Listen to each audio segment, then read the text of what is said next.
মোহাম্মদ রাফি প্রশ্ন করেছেন আত্মকর্মসংস্থান সম্পর্কে ইসলাম কী বলে। আসলে এটা তো গোট দিক। রাসূল করিম সাল্লাল্লাহু আলাইহি ওয়াসাল্লাম আত্মকর্মসংস্থানের ব্যাপারে সবসময় সাহাবায়ে কেরামকে উৎসাহিত করতেন। আপনার হয়তো মনে আছে আমরা ছোটোবেলায় 3-4 এর বইয়ে পড়েছিলাম যে একজন কাঠুরিয়ার গল্প, যে রাসূল করিম সাল্লাল্লাহু আলাইহি ওয়াসাল্লামের কাছে এক সাহাবী আসছেন, উনি ভিক্ষা করতেন। রাসূল পাক সাল্লাল্লাহু আলাইহি ওয়াসাল্লাম বললেন, তুমি ভিক্ষা করো কেন? বলে, যদি আমার তো কোনো সহায় সম্বল নেই, আমি কী করে চলবো? তাই আমি মানুষের কাছে হাত পাতি।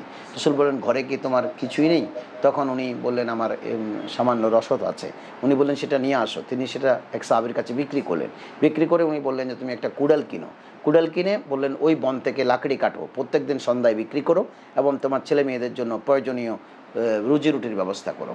এক সপ্তাহ চলবার পরে উনি রাসূলুল্লাহর কাছে আবার দেখা করতে আসছেন। রাসূল বললেন, কী অবস্থা? বললেন, হুজুর, আমি এখন স্বাবলম্বী, আমি এখন ভিক্ষা করি না, আমি দৈনন্দিন ভরণ পোষণ চালাবার পরে বেশ কিছু পয়সা আমার জমাও হয়েছে, আমি এখন স্বাবলম্বী।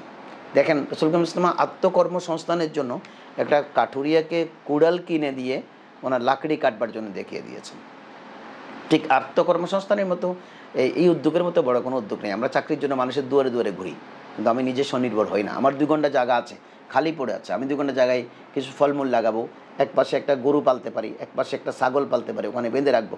গরু ছাগল এগুলো আমি পালন করে যখন বিক্রি করবো, আমার বিশাল একটা ফান্ড হয়ে যাবে।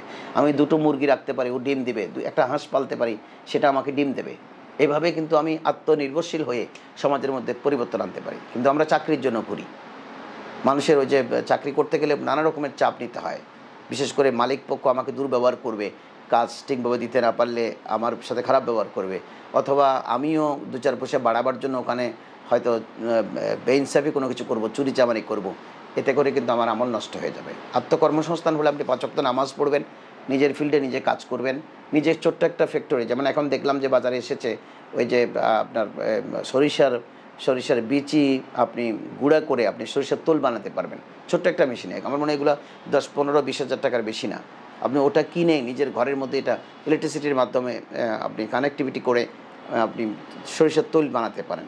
আপনি যদি সরিষার দানা চট্টগ্রামের সাকতাই থেকে কিনে এনেন এবং সেই দানা দিয়ে যদি আপনি সরিষার তেল বানিয়ে আপনি অনলাইনে বিক্রি করেন, আপনি দেখবেন যে 1 মাসে যদি আপনি 100 বোতল চালাতে পারেন, আপনার কিন্তু ঘরে চলবার মতো ক্যাপাসিটি হয়ে যাবে। এভাবে কর্মসংস্থানের ব্যাপারে ইসলামের দিক নির্দেশনা বড়ই সুন্দর। চলুন আমরা আত্মকর্মশীল হই, মানুষের মহতাজি থেকে আমরা নিজকে বিরত রাখি। এটা ইসলামের মহান শিক্ষা। ধন্যবাদ।